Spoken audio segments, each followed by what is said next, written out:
understanding the basic rhythm and pattern of different genres, right? So you can say I can understand, the basic patterns of rock, the basic patterns of country, reggae, Latin.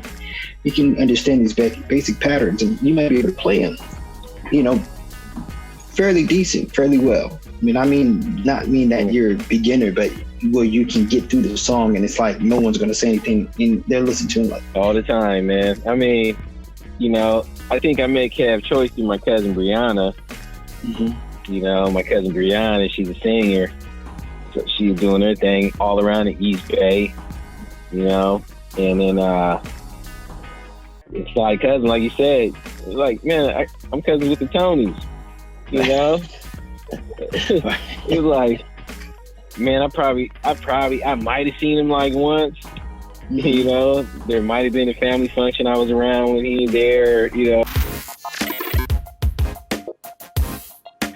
you have those late nights and you feel like, man, I got a gang of work to do.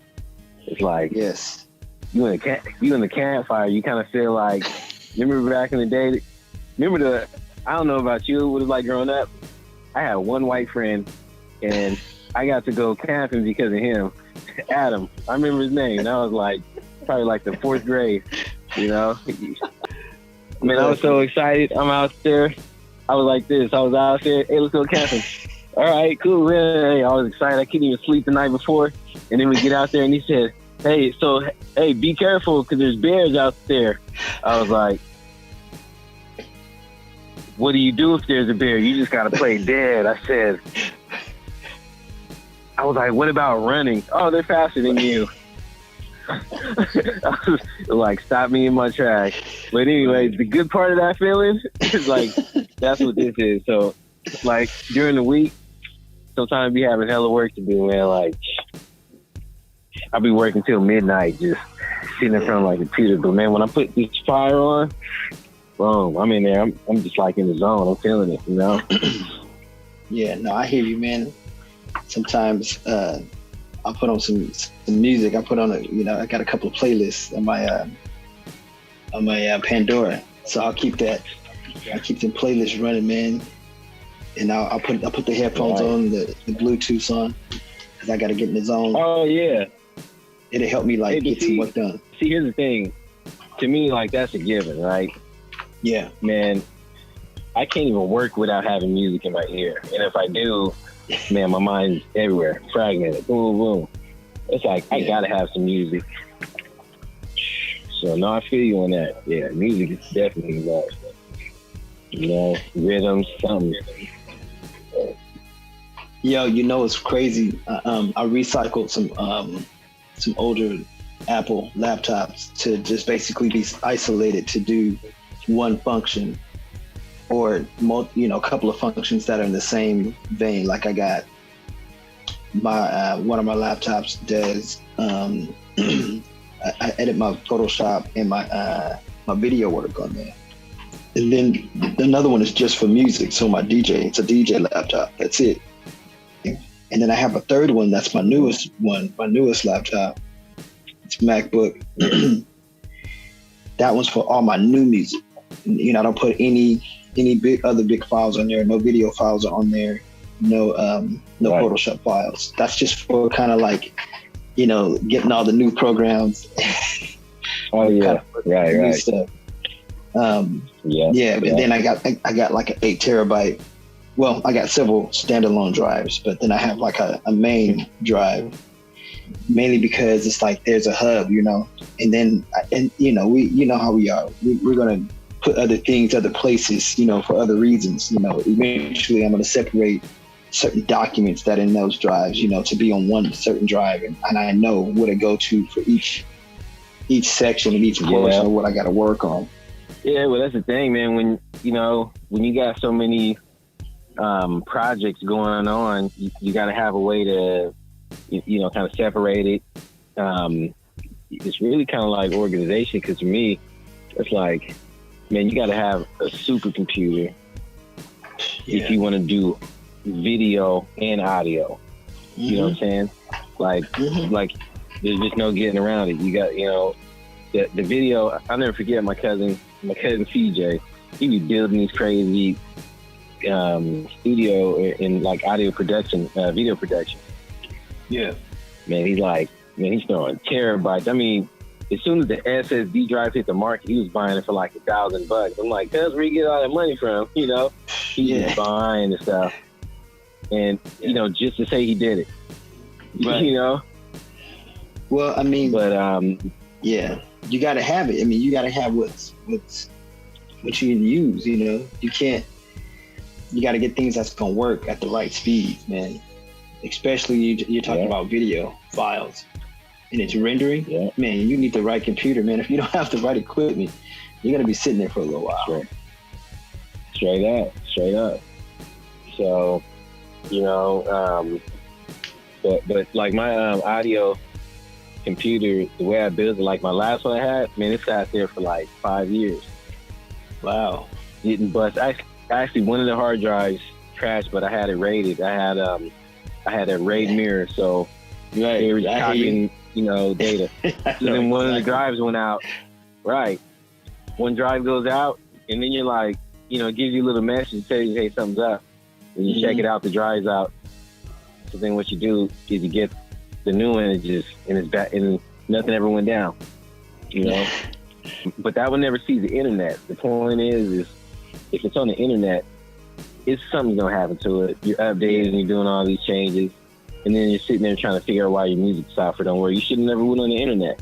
Yeah. You know? Yeah. You just keep it offline. But the thing is you got to build up your pack. So like if you're using Reason, you know, Cubase, Pro Tools, any of them, you got to make sure you get all your plugins, get all your rewires, get, you know, everything that you're gonna get to say, okay, this is where I'm at. It's all loaded up. So then, if they don't come out with like a major, you know, piano change or like another, you know, something else, you already got what you do. I mean, you got enough sounds to make beats for how long, or, you know, record things like that. But 9 out of 10, I'm gonna tell you, all the systems I know that are like that, nobody has problems with it. You know? Yeah. Right. Nah, I mean, people, I think sometimes, and not everybody, but sometimes they forget about how to stack their sounds to make their own sound. Yeah. You know? Oh, yeah. You got to have a program that can, let you do that. Let you customize it, like you said, compressors, reverbs, however. And then, so by the time you get back, you got your drum kits, you got your pianos, bass. You know, like I have depends on the songs I'm doing. You know, all my R&Bers have, you know, kind of like a bass kind of patch, you know, unless it's a certain unique sound, you know. So, but it just makes it easier because now you can just go in there and just play. It's like play a different beat. You a drummer, so you know what I'm saying? It's like, when you think of making music from a drum standpoint, like, okay, I'm gonna do this. Okay, I'm using the same kit, but I'm gonna play it like this, you know. So, and the only thing that really changes the most with genres, right, is like the snare. A lot of times, you tighten it up, right? There's certain sound you want to sound a little fat. You tone it down. You know, you kind of get you want that rock snare. Yeah. You know. Yeah.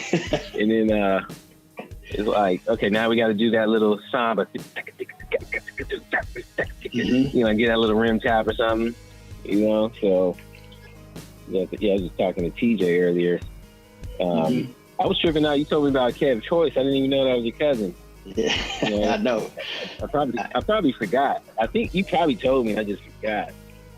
Yeah, actually, man, it's a trip because I actually met him just at a family function one time, and I knew. Yeah. I know who he is because just to being in the Bay Area and hanging out, and then my second cousin came to me. He goes, your cousin Kev Choice is here. I was like, wait, what? Who's there? And I said, my son. I was like, oh, snap. Yeah. So I know this Pops, he used to come around. And so it's a trip because then I went up to him, said what's up. We exchanged numbers. It's all, it's a family function, so it's all love. Yeah. But yeah, man, it's a trip. You don't know who you have. You know, I'm here doing music, you know, in my way over here in the South Bay, and he's over there killing it in the East Bay, bro, and everywhere else. You know what I mean? Traveling, hitting his tours, working with a bunch of artists. You know, I hit my tours too, but it's a trip to see, you know, how your family, other sides of your family that you never met, never grew up with them.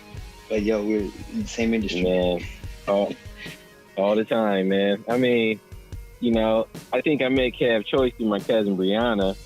Mm-hmm. You know, my cousin Brianna, she's a singer. So she's doing her thing all around the East Bay, you know. And then it's like cousin, like you said, it's like, man, I'm cousins with the Tonys, you know. It was like, man, I might have seen him like once. You know, there might have been a family function I was around when he was there, you know, but really I didn't really, you know, see him. But, you know, my other cousins, you know, they probably was around a little bit more, you know, with one of the aunties or something like that. But, you know, hey man, when the Tonys got famous, man, the Tonys was all over the place, you know, touring, producing, you name it.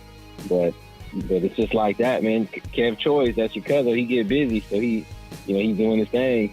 Of course, right. you imagine he missed the family function. He's like, man, mom's trying to take me to a reunion. I ain't trying to go to no reunion. You know, he's like, yeah, I ain't going. So we miss family like that too, man. That's true, man. I mean, even on my pop side, you know, they're out from Tennessee, man. So I got a big family out in Tennessee, huge, like. Yeah. My dad originally had like 19 brothers and sisters, same mom and dad.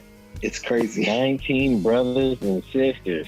Yeah, we'll put it like now, this: 18 brothers and sisters, so 19 total. Okay, he's the 19th. Hey, but you know I gotta ask though. Yeah. So, I mean, was that the same mom? Yeah, same mom and dad, bro. You know? Yeah, it's the same mom. Same mom. That's what they did in the country, man. They didn't have nothing else to do. It's like where was it? Tell me, Louisiana. It's like it Tennessee in the back home, Birmingham. Oh, Tennessee. Yeah, Tennessee. Now we gotta start talking about. Now we start talking about my favorite group, Grit. Yeah, you know man. what I'm talking about, the music. Yeah, dude. Man, Grit. That was they was on a different circuit. They was on the Christian circuit, right? My life be like, ooh, ooh. Man, they was all over that Fast and the Furious movie. I think I met them. Fast and Furious? Yeah, I think I met them. They crossed over. They weren't just Christian artists, right? Man, they did. Their music was just. It was like. They weren't, you know, singing like Jesus chants or nothing. Right. Like, I met those cats, dude. They just had stories. Yeah, they're hip hoppers. They were hip hoppers with, you know, with positive message. And then, you know, sometimes they would throw, you know, like they would throw the word in there. So they were at this festival, man. I'm trying to remember where we were at. This is back like 90, 98, like back then. Yeah. Bro, I was on the road with Ron Canoli. Oh, that's right. Old school, dude. Old school. I forgot you was touring with him. Yeah. Some funny stuff, bro. Shoot. Right. Yeah, I mean, you know, you can tell the personality came out in the songs too. So, yeah, I came from Tennessee, and you know, and it's funny because like we hear about those sorts of big families. You know, but we don't really hear a lot about, you know, big families for cats in these parts out here. You know, it's like usually when you get around 3, it's like, oh yeah, I had 2 brothers. It's like, I had 3. It's like, man, y'all had a big family. You know, 4 kids. Wow. You know, but man, out in the country, you start hearing like 5 and 6 kids, man. You be like, whoa, how you do with 5 and 6 kids? Oh yeah, But I mean, shoot, you got a little ranch, you know, you got a little, I mean, you know, life is a lot slower, you know, life is a lot slower. And the economy has changed quite a bit. though, you know. Oh yeah. No, that's for sure. It's a lot, especially here in Cali, man. Yeah, Cali. Yeah, no, I was gonna say, man, like, what's the deal with I don't. It seems like are there any groups out now that you would say inspire cats to learn how to play the drums? That's what I think I don't be seeing. Oh man, Anderson .Paak. Yeah, he's playing. So you got like. I mean, he's more of just the artist, but what I'm saying is, yeah, I'm just saying like groups, like the Roots, right? Yeah, Questlove. You know, Questlove, like, you know, you have certain cats that you can say like, man, you know, they got this song, they do this, they do that. Man, I want to play the drums like that, or it was sick. You know, check the arrangement out. But is there anything like that, would you say, with music in the past, let's say 10 years? Well, it's going to stand out, I think, with if there are, and you're asking me this, but it's a trip because I come from, you know, I'm thinking from the drummer's perspective, from drummer world perspective, and you're asking me a question that's focused on like the group, right? I could easily say, you know, I can point out drummers, you know, that play with different artists, you know, but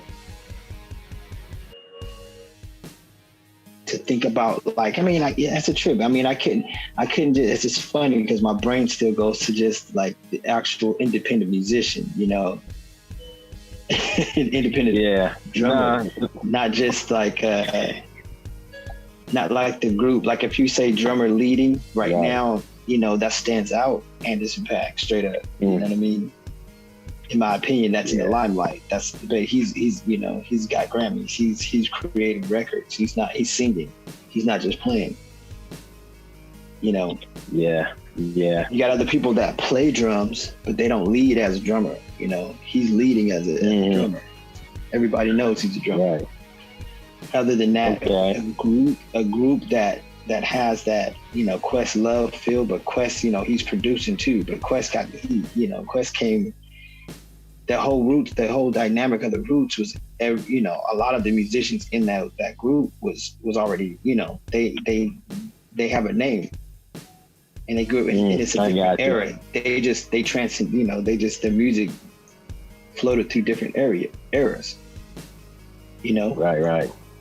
So they've been through 90s, they've been through 2000, you know, they've carried themselves for years, working with different artists, featuring different artists. So it's not just they kept it the Roots, they kept it the band, but yet they were a band as well. You feel me? So that's kind of the reason why we know them in that light. You know, it's like Outkast in a sense. Outkast, they killed the game because they were so different. They did many different things. They were featured on different things. You know, so. But standalone. No, I mean, I get. Yeah, I was just gonna say I get it because, you know, most people identify with just a song, you know, versus somebody's whole movement. So, and they kept it together, man. They kept it real tight. You know, they had a lot of they just had some bangers, man. That was just what was tight about it, and it was clean. The sound was clean. But what trips me out too is right now I've been checking out. So, I mean, we got a gang of music, right? And when I say that, I just mean like the styles and genres, you know, between, let's just say in the past, you know, 15 years of music history, 20 years, you go back, you know, only 20 years, and you find a whole lot, you know, and good stuff. But what's been tripping me out as a musician, as a drummer, I've been checking out some good reggae drummers. You know, and not just the drummers, but like that drum and bass thing. Yeah. You know what I'm saying? And I think what trips me out is when you think about, I'll call it Western music, right? It's like our rhythms ain't really that connected in the style of reggae and like R&B, if you ask me, you know. And there's some rhythms I'll be hearing and stuff. It's like I literally got to practice it because I couldn't even duplicate it. You know, right now, if anybody came with a song and they had a song and then they're like, hey, I just need you to do something like this. I'm going to do this on the bass. You would just pick it up like that. Boom, okay, I got it. You're going to go, you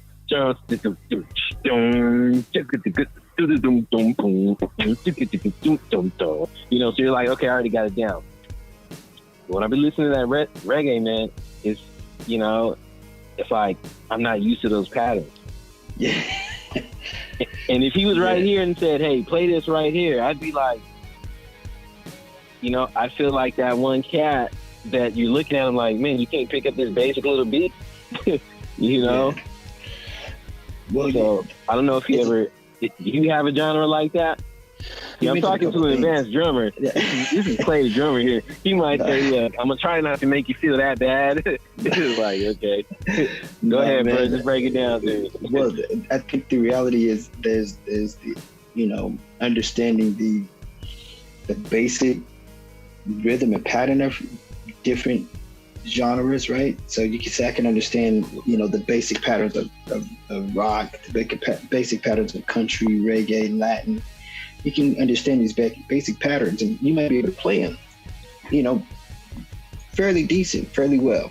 I mean, not mean that you're a beginner, but where you can get through the song, and it's like no one's going to say anything, and they're listening to it like, yeah, okay. Oh yeah. I mean, and that's a given. But then you have what you're saying. There's that other level where you have like a Latin drummer, you know, salsa drummer, a reggae drummer. Like this is what they do. They play this. Man, there you go. That basic level is actually not just as basic as what how we might approach it. You're not approaching it with the basics. You know, it's already understood. They're actually that level of playing it's internalized. They grew up, they learned it, they know it, and they may or may not be able to play other styles well, but they can play that style like it was written, like it's supposed to be played with the authentic, you know, formats of those rhythms. There's certain rhythms and basic, you know, we can, you know, we grew up around funk, so we hear funk beat, we're gonna lay into it with a certain feel. We might lay into it with a little bit of a delay, you know. We there's certain variations that we'll do just because we know funk. Certain people don't play funk well, but they play jazz well, they play rock well, they play all other genres much better. So I kind of look at it that way, because honestly, it's the world of music. It's a conversation, and so the respect. It's all. I mean, what you just said, it's always going to be that way. I don't care how good you are, what level you are you're playing. When you meet someone and that's what they do,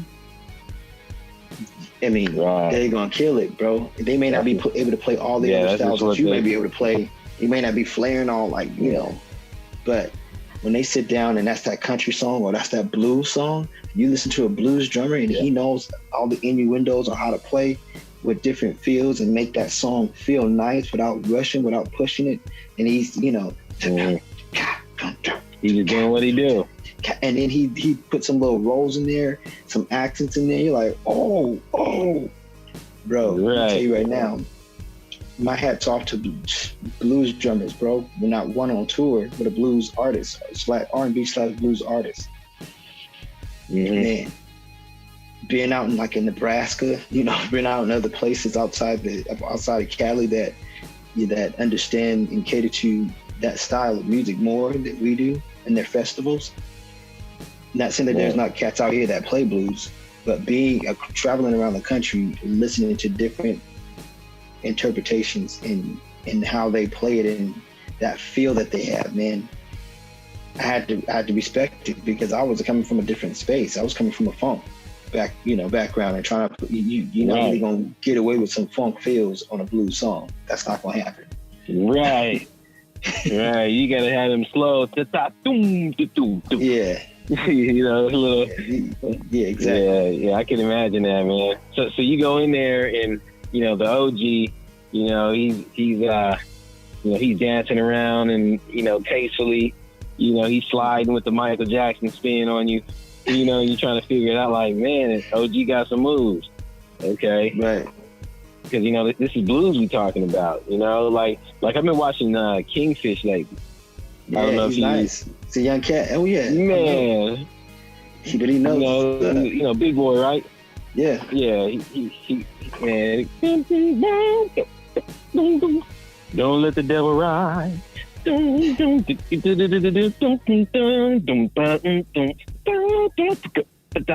I'm like, this dude got rhythm on that guitar.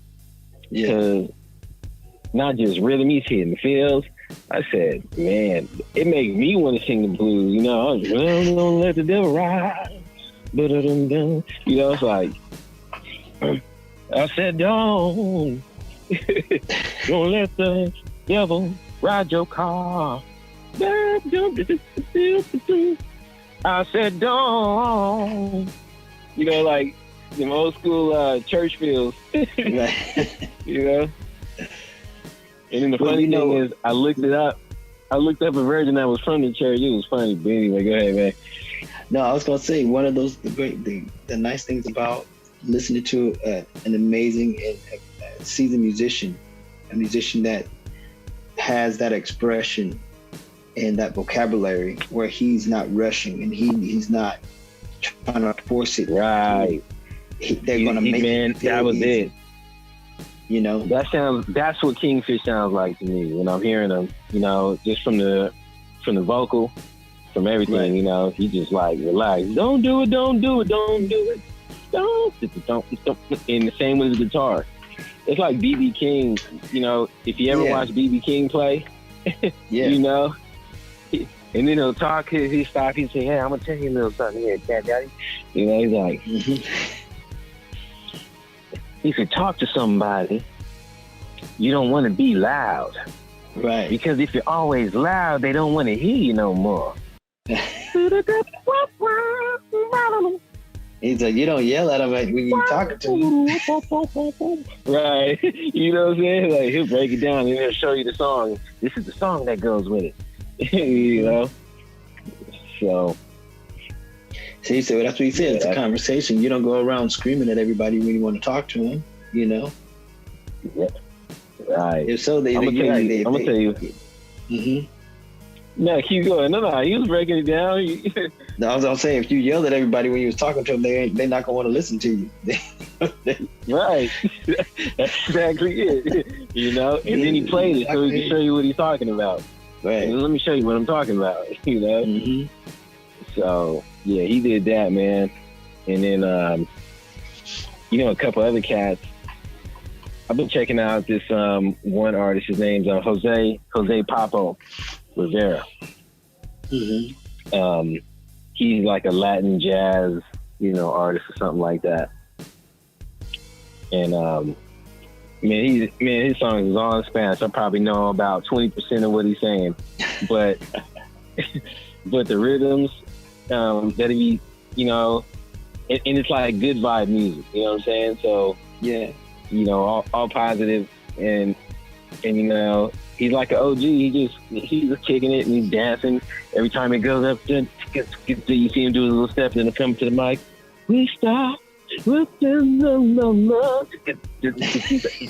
drums. You know what I'm saying? Yeah, Ricky Ricardo or something. Yeah, the drums is like, you know, they're on point with the rhythms, man. Yeah. I mean, it'll have you bobbing your head. And in the bass line, you know, it always comes through. You know,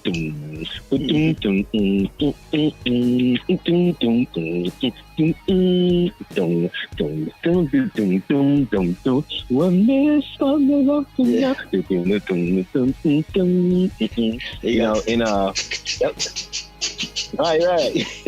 Feeling all that, yeah. You know what I'm talking about, yeah. You got the percussions in the background, yeah. And sometimes that's why I'd be like, come on, bro. You trying to act like, come on, all them dark, you know, Puerto Ricans Cubanos. You know, I see the people from Cuba, and they remind me of my uncles. Mm-hmm. You know what I'm saying? Yeah. I'm like, and everybody just happens to love the drums over there. It's like, man, we was all neighboring tribes, bruh. We was all banging drums. You know, we was all out there, you know, and then a couple of us got split up and, you know, different places, however it happened. That's the truth, man. Trip me out. Yeah, how the rhythm section really makes the band. The rhythm. Right. And the rhythm is it. You know, when the rhythm section's tight, man, you got a nice sounding band, bro. Right. Bottom line. Cats can't understand that. you know, oh, I'm just gonna do acoustic. It's just gonna be me and the guitar. Hey, that's really cool. You know, okay. You know, like, you want that place to be live? It don't even matter if you're doing acoustic. Even if you just have that one, you know, quarter note, boom. Boom. You know, it's like, you gotta have something in there. Right. That's the whole note. The quarter notes be click, click, click. Right. Click, click. The whole note just sitting there. Man, but see, even that right there, I'm trying to remember the artist. It's I can't think of the artist. It was a gospel artist. Man, they had this one song that they're just hitting quarter notes. And I think there's a tambourine on that kick. Yeah. Homeboys playing the guitar, and they are jamming, bro. They is like getting it in. You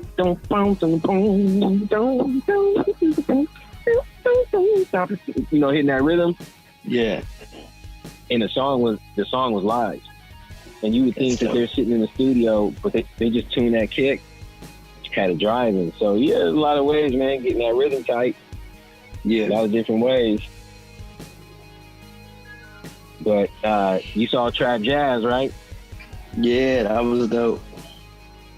Okay, that you can't deny that, man. They